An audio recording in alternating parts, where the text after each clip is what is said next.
This is sort of the youth of the future and those who are going to shape the world now and in the future. I have Clover Hogan in the front row, who's a climate activist and has achieved so much despite her young years, is the founder of Force of Nature, which is getting young people also involved in a lot of activism. So many young people from all corners of the world have taken to the streets in protest of climate inaction. Often in the wake of protest comes powerlessness when demands are not met by those in perceived positions of authority, be they politicians or big business. And so many young people are looking for answers. They're looking for what next, what comes next. I think they also feel frustrated by the tokenism of activism in the 21st century. You know, we're told to buy reusable coffee cups, to make monthly donations to not-for-profits, to even go to the polls to vote between a climate change denier and a seasoned procrastinator. And we realize that these are mosquito bites on the bum of a monster that gets stronger by the day, and we realize that our window for action is closing. And so my question for both of you is, how do we empower young people to realize their potential, to inspire change in a really meaningful way? And how do we create the spaces for intergenerational exchange so that this isn't about navel-gazing or finger-pointing, but about our future and all of us becoming custodians of a future by our own design? Thank you.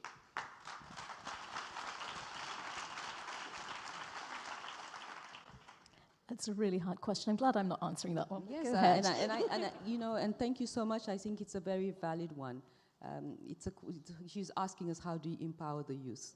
You know, where I come from, I would not even dare trying to answer this question because the youth tend to say we are empowered. We just had an intergenerational conversation on Beijing, plus 25, and the idea is to pass the baton to the youth. And the youth is telling us we are ready. We are ready, but our activism is very different. You know, us who are in our 50s, the women who were in Beijing 25 years ago, used to be very organized. We used to call that the gender machinery. Today, the youth activism is very different. It's very organic. We have an issue, we disagree, we put ourselves together to fight it. And when we are done, we all go back home.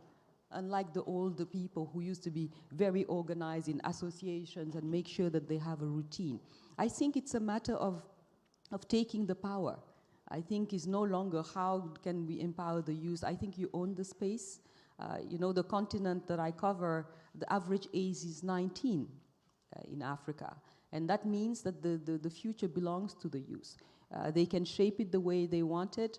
I ask them, you know, when we talk about rights, representation, and resources, the representation is critical. That's why I ask all young people to vote. I ask all young people to be on voters' roll. And if every young person voted for a young person, we will have even young presidents. So that's a call for action even for the women. If every single woman voted for a woman, we'll make sure that some of these family pictures that we see, you know, recently Christine Lagarde posted a very, you know, disturbing picture at the central bank. So we own it. I think you own the space. Thank you. It's a long-term journey.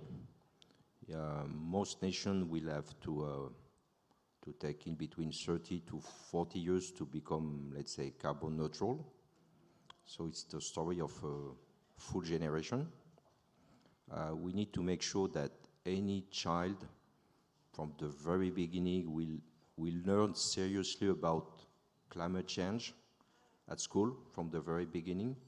We need to be sure that in any university there is, I would say, strong knowledge, ability to form, to learn. This is reality, this is not just an idea. So, and the best way to move is to onboard every day young talents that they are willing to change, that have the right ideas, but on top of it, that really have the skills. You can be assured that at company level, we are fully aware, and in any of our families, to start with my daughter, I don't need anybody on top of my daughter to tell me that there is this problem. Every day she's telling me this is what you have to fix. So be sure that we are very concentrated. Thank you very much.